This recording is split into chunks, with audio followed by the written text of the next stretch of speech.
Praise the Lord. ஆண்டவராக இயேசு கிறிஸ்து நாமத்தில் உங்களை வாழ்த்துகிறேன். என்னுடைய பிரசன்னமும் கிருபையும் உங்களோடு இருப்பதாக. இங்கே யாத்திராக புத்தகத்திலே 20ஆம் அதிகாரம் 24ஆம் வசனம், மண்ணினாலே ஒரு பலிபீடத்தை கட்டி அதிலே உள்ள ஆடுகளையும் மாடுகளையும் சர்வாங்க தகன பலியும் சமாதான பலியை செலுத்துங்கள்.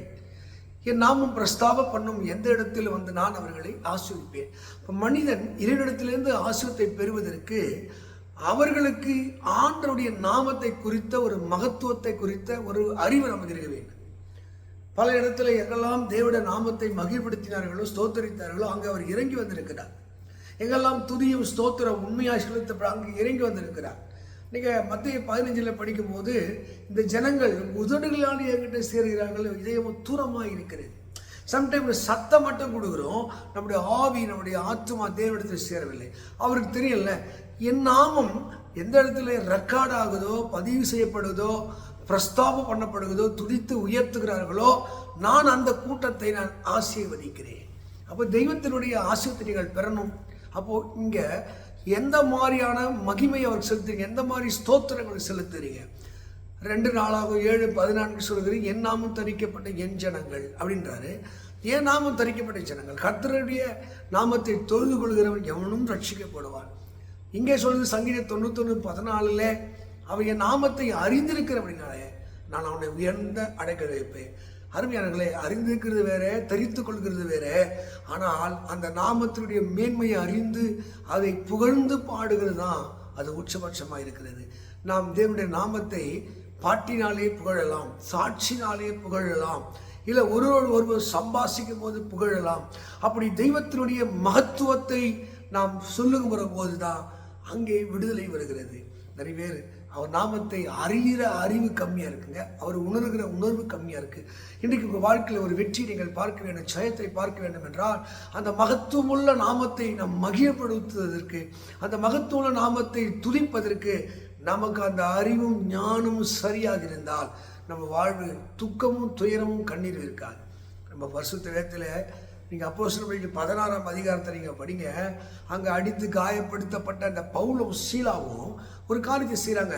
அவங்க மிட் நைட்டில் எல்லாரும் தூங்கி கொண்டிருக்கும் போது அந்த துதியின் வல்லமையும் ஸ்தோத்திரத்தின் வல்லமையும் ஆராதின் வல்லமையும் அங்கே வெளிப்படுத்துகிறார்கள்.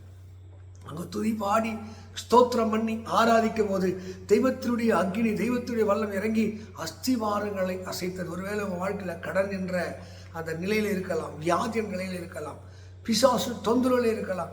உங்களுக்கு ஒரு அழகான ஒரு வாய்ப்பை நான் சொல்கிறேன் பாருங்க. நீங்கள் கர்த்தரை நல்லா துதிச்சு பாடுங்க, அவரை மகிமைப்படுத்தி பாடுங்க. ஒருவேளை அழுது பாடுங்க, நல்லா ஆக்ரோஷமா பாடணும், ஆக்ரோஷமா பாடுங்க. இல்லைன்னா அவர் அன்பை விலக்கி சொல்ற பாட்டாக இருந்தால் பாடுங்க.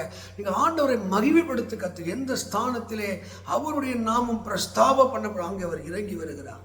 அதைத்தான் அப்போ சொல்லிப்பா அந்த 16 அந்த பவுலும் சீலாவும் காயத்தின் நடுவிலே, நிந்தையின் நடுவிலே, தேவைகள் நடுவிலே அவங்க பாடி கர்த்தரை மகிமைப்படுத்தும் போது அந்த இடம் அசைந்தது, சங்கிலிகள் அறுக்கப்பட்டது.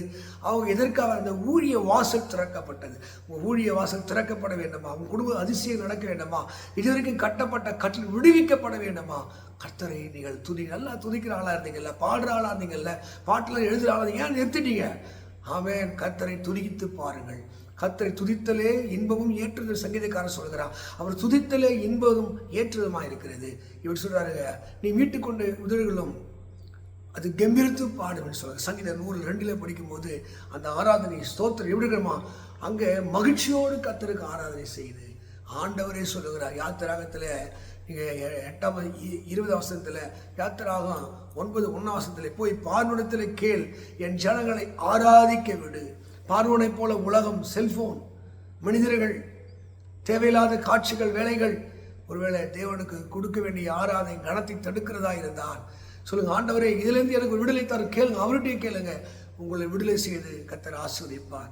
துதியும் ஸ்தோத்திரம் எங்கெல்லாம் இருந்ததோ, எரிகோ கோட்டை இடிந்து விழுவதற்கு துதியும் ஸ்தோத்திரம் இருந்தது. யோசபாத் ராஜா அந்த யுத்தத்தில் வெற்றி பெறுவதற்கு, பெராக்காவிலே கூடிய அதிசயங்களை பெறுவதற்கு அங்கே நீ 2 நாளாக 20 படித்தது தெரியும். அற்புதத்தை அவர் கண்டார்கள், ஆசீர்வாதத்தை பெற்றுக்கொண்டார்கள். உங்கள் வாழ்க்கை துதி நிறைந்த வாழ்க்கையாய் சங்கீதம் 91:10 சொல்லப்பட்டிருக்கிறதுல, வாயை விரிவாய்த்தர நான் அதை நிரப்புவேன். ஆமே. சங்கீதம் 116:12 கர்த்தர் செஞ்ச உபகாரங்களுக்கு நான் என்ன செலுத்துவேன்? ரட்சிப்பின் பாத்திரத்தை கையிலேந்தி நான் அவரை தொழுது கொள்வேன். அப்போ ஒரு ஆராதனை வீரராக ஜெபிக்கிறவர்களாக நீங்க மாறுங்க. இதுவரைக்கும் இல்லாத ஒரு மேன்மையும் கனத்தை சுதந்திரிப்பீங்க.